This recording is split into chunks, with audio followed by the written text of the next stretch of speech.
भूमध्य सागर के किनारे बसा लेबनान का ऐतिहासिक बैरूत पोर्ट 31 जुलाई 2020 की सुबह सैटेलाइट कैमरों की नजर में बिल्कुल सामान्य था, लेकिन कोई नहीं जानता था कि इस शांत इमेज के ठीक 4 दिनों के बाद यहाँ आधुनिक इतिहास का सबसे खौफनाक गैर परमाणु विस्फोट होने वाला था। 4 दिनों के बाद जब नई तस्वीरें सामने आईं, तो वहाँ का भूगोल बदल चुका था। कंक्रीट का वो आलीशान पोर्ट मलबे का कब्रिस्तान बन चुका था और वहाँ एक ऐसा खौफनाक गड्ढा बन चुका था जिसकी चौड़ाई पूरे 135 मीटर थी, यानी 2 बोइंग 747 हवाई जहाजों की कुल लंबाई जितना बड़ा अकल्पनीय गड्ढा, जो पल भर में समंदर के खारे पानी से भर गया था।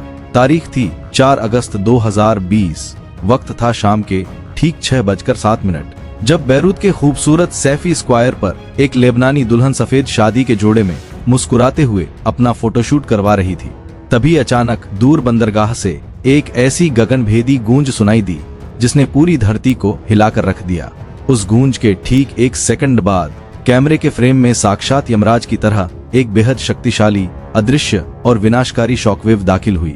इस शॉकवेव ने उस भारी भरकम दुल्हन, कैमरामैन और आसपास की कंक्रीट की मजबूत दीवारों को किसी तिनके की तरह हवा में उछाल दिया। खुशियों का वो माहौल पल भर में चीख पुकार और मलबे के समंदर में डूब गया। इस भयानक तबाही की असली पटकथा इस मुख्य धमाके से ठीक 23 मिनट पहले पोर्ट के एक बंद पड़े गोदाम के अंदर बेहद खामोशी से लिखी जा रही थी। शाम के ठीक 5:45 पर हैंगर संख्या 12 के बाहर कुछ सरकारी वेल्डर्स को दीवार का एक छोटा सा सुराख बंद करने का काम सौंपा गया था। जैसे ही वेल्डर्स ने अपनी मशीन ऑन की, वहां से निकलने वाली जलती हुई चिंगारियां सीधे गोदाम के उस अंधेरे फर्श पर जा गिरी, जहां बारूद और रसायनों का एक ऐसा जानलेवा जखीरा सो रहा था जो सिर्फ एक चिंगारी का इंतजार कर रहा था। देखते ही देखते वहां रखे केरोसिन और रसायनों ने आग पकड़ ली और गोदाम के भीतर का तापमान कुछ ही मिनटों में सैकड़ों डिग्री सेल्सियस को पार कर गया। शाम के ठीक 5:55 पर बैरूत फायर ब्रिगेड की एक छोटी सी टीम, जिसमें 9 जांबाज फायर फाइटर्स और एक महिला पैरामेडिक शामिल थी, मौके पर पहुंचती है। जैसे ही टीम के कमांडर ने उस भारी शापित हैंगर का मुख्य लोहे का दरवाजा खोला, भीतर का नजारा देखकर उसके रोंगटे खड़े हो गए। कमांडर ने कांपती हुई आवाज में वायरलेस पर संदेश भेजा, सर, हालात काबू से बाहर हैं और इस गोदाम के भीतर से किसी प्राचीन दानव के गुर्राने जैसी बेहद डरावनी आवाजें आ रही हैं। लेकिन अफसोस, जब तक मुख्यालय से पीछे हटने का कोई आदेश मिल पाता, तब तक बहुत देर हो चुकी थी और उन 10 जांबाज सिपाहियों की घड़ियां हमेशा के लिए रुक गईं। शाम के ठीक 6:07 पर एक बहुत ही जोरदार पहला धमाका हुआ। इस पहले धमाके की वीडियो फुटेज में साफ देखा जा सकता था कि आसमान में उठते धुएं के बीच हजारों की संख्या में रंग बिरंगे पटाखे किसी न्यू ईयर ईव की तरह हवा में फूट रहे थे। दरअसल उस बदनसीब हैंगर के भीतर व्यावसायिक इस्तेमाल के लिए लाए गए पूरे 15 टन पटाखों के बक्से अवैध रूप से ठूंस रखे थे। एक्सपर्ट्स के मुताबिक यह पहला धमाका ही इतना शक्तिशाली था कि इसकी कुल मारक क्षमता करीब 1500 किलोग्राम TNT ब्लास्ट के बराबर थी, जिसने वहां मौजूद फायर ब्रिगेड की गाड़ी के परखच्चे उड़ा दी। पहले धमाके के ठीक 30 सेकंड्स के बाद, यानी 6:07 और 30 सेकंड पर हैंगर संख्या 12 के ठीक केंद्र में एक ऐसा दूसरा महाविस्फोट हुआ जिसने मानव इतिहास के सारे रिकॉर्ड तोड़ दी। एक अकल्पनीय भीमकाय आग का गोला सुपरसोनिक स्पीड से आसमान की तरफ बढ़ा, जिसकी शॉकवेव की रफ्तार ध्वनि की गति से भी कई गुना तेज थी। हवा को चीरती हुई एक विशाल सफेद रंग की गुंबदनुमा दीवार, यानी डोम शॉकवेव पैदा हुई, जिसने पलक झपकते ही बैरूत शहर के एक बहुत बड़े हिस्से को अपनी आगोश में ले लिया। यह सफेद डोम असल में हवा में मौजूद नमी का वो पानी था जो अत्यधिक हाई प्रेशर के कारण एक माइक्रोसेकंड के भीतर कंडेंस हो गया था। जैसे ही वो सफेद गुंबद हवा में विलीन हुआ, पूरे बैरूत के आसमान पर गहरे लाल और नारंगी रंग के धुएं का एक ऐसा विशालकाय बादल छा गया जो किसी हॉरर फिल्म के मॉन्स्टर जैसा दिख रहा था। दुनिया भर के केमिकल साइंटिस्ट समझ गए कि ये नाइट्रोजन डाइऑक्साइड गैस का वो जानलेवा रूप है जो सिर्फ और सिर्फ अत्यधिक मात्रा में अमोनियम नाइट्रेट के एक साथ फटने से ही पैदा हो सकता है। इस धमाके की भयावहता का अंदाजा आप सिर्फ इस बात से लगा सकते हैं कि बैरूत पोर्ट से पूरे 200 किलोमीटर की दूरी पर भूमध्य सागर के उस पार मौजूद साइप्रस देश के नागरिक भी अपने घरों में बैठे इस धमाके के झटके से कांप उठे। इस महाविनाशकारी शॉकवेव ने पोर्ट से पूरे 8 किलोमीटर की दूरी पर स्थित बेरूत इंटरनेशनल एयरपोर्ट के मुख्य टर्मिनल के मोटे मोटे शीशों को भी चकनाचूर कर दिया। यूनाइटेड स्टेट्स की जियोलॉजिकल सर्वे टीम ने अपने सीस्मोमीटर पर इस धमाके के कारण धरती के भीतर पैदा हुई हलचल को बाकायदा 3.3 मैग्नीट्यूड के एक शक्तिशाली भूकंप के तौर पर दर्ज किया। साइंटिस्ट्स के मुताबिक यह धमाका पूरे 15 लाख किलोग्राम TNT ब्लास्ट के बराबर था। इसका सीधा मतलब यह था कि यह जापान के हिरोशिमा शहर पर गिराए गए परमाणु बम की कुल विनाशकारी क्षमता का लगभग 10% था, जो आधुनिक इतिहास का सबसे बड़ा गैर परमाणु विस्फोट बन चुका था। जिस जगह पर यह मुख्य ब्लास्ट हुआ था वहां मौजूद कंक्रीट के बड़े बड़े वेयरहाउस और अनाज के विशाल साइलोस ऐसे गायब हो गए जैसे धरातल पर कभी उनका कोई वजूद था ही नहीं। पोर्ट पर खड़ी एक आलीशान 5 स्टार क्रूज शिप जिसका वजन हजारों टन था, उस शॉकवेव के दबाव से किसी प्लास्टिक के खिलौने की तरह हवा में कई फीट ऊपर उछली और वापस समंदर में गिरकर पूरी तरह उल्टी हो गई।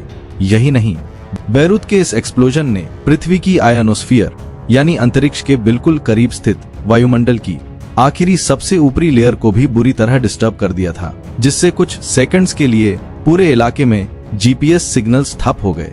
इस भीषण धमाके ने बेरूत के मुख्य पावर स्टेशन को पल भर में मलबे में तब्दील कर दिया, जिससे पूरे शहर की बिजली सप्लाई एक झटके में बंद हो गई। इस दिल दहला देने वाले हादसे में कुल 218 मासूम लोगों की कीमती जानें हमेशा के लिए चली गईं, जबकि 7000 से भी ज्यादा लोग गंभीर रूप से जख्मी हुए। सबसे बड़ी मानवीय ट्रेजेडी ये थी कि जिन हॉस्पिटल्स में इन घायलों का इलाज होना था वे खुद खंडहर बन चुके थे। ऐसे में डॉक्टरों और नर्सों ने अस्पताल के बाहर टूटे हुए फुटपाथों और पार्किंग लॉट्स में घायलों को लिटाया और मोबाइलों की फ्लैशलाइट जलाकर उनके इमरजेंसी ऑपरेशन करना शुरू कर दिए। जब अंतर्राष्ट्रीय खोजी एजेंसियों ने सरकारी फाइलों की धूल झाड़ना शुरू किया तो एक ऐसा खौफनाक सच सामने आया जिसने पूरी दुनिया के होश उड़ा दिए। इस महातबाही की असली स्क्रिप्ट साल 2013 में लिखी गई थी, जब लारोसा नामक एक पुराना रशियन मर्चेंट जहाज जॉर्जिया देश से भारी संख्या में अमोनियम नाइट्रेट की खेप लादकर रवाना हुआ था। समंदर में तकनीकी खराबियां आ जाने के कारण जहाज को बेरूत पोर्ट पर खड़ा किया गया। इस जहाज के पेट में पूरे 2750 टन यानी लगभग 27,50,000 किलोग्राम वजनी अमोनियम नाइट्रेट भरा हुआ था, जो कि एक टाइम बम की तरह टिक टिक कर रहा था। जहाज का मालिक एक रशियन बिजनेसमैन था जो भयंकर दिवालियापन का शिकार हो चुका था।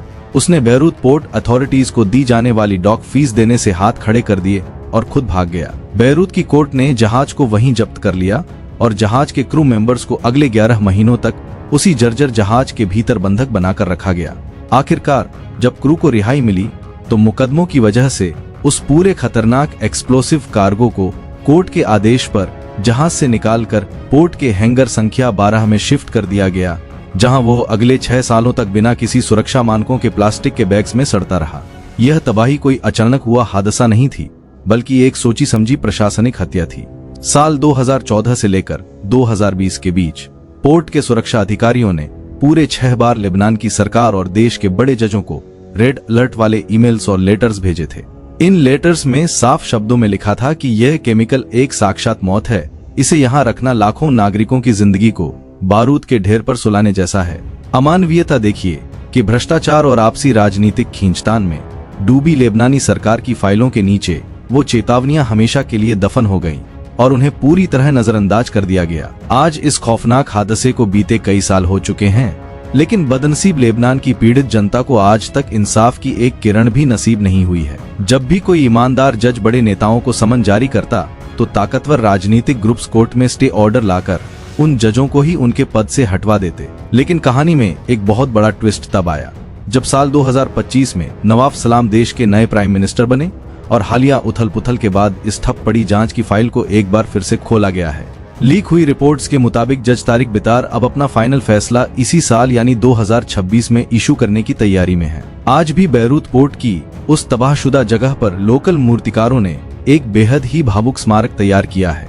वहां पूरे 8 फुट ऊंची एक विशालकाय महिला का स्टैचू खड़ा किया गया है, जिसे बनाने के लिए उसी ब्लास्ट के मलबे से निकले टूटे हुए शीशों और मुड़े हुए लोहे के गार्डरों का इस्तेमाल किया गया है।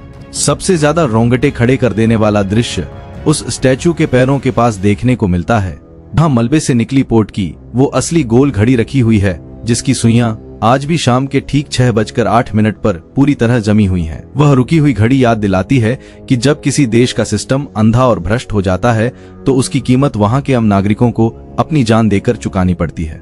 तो दोस्तों, बैरूत ब्लास्ट और इसके पीछे छिपे करप्शन की कहानी आपको कैसी लगी?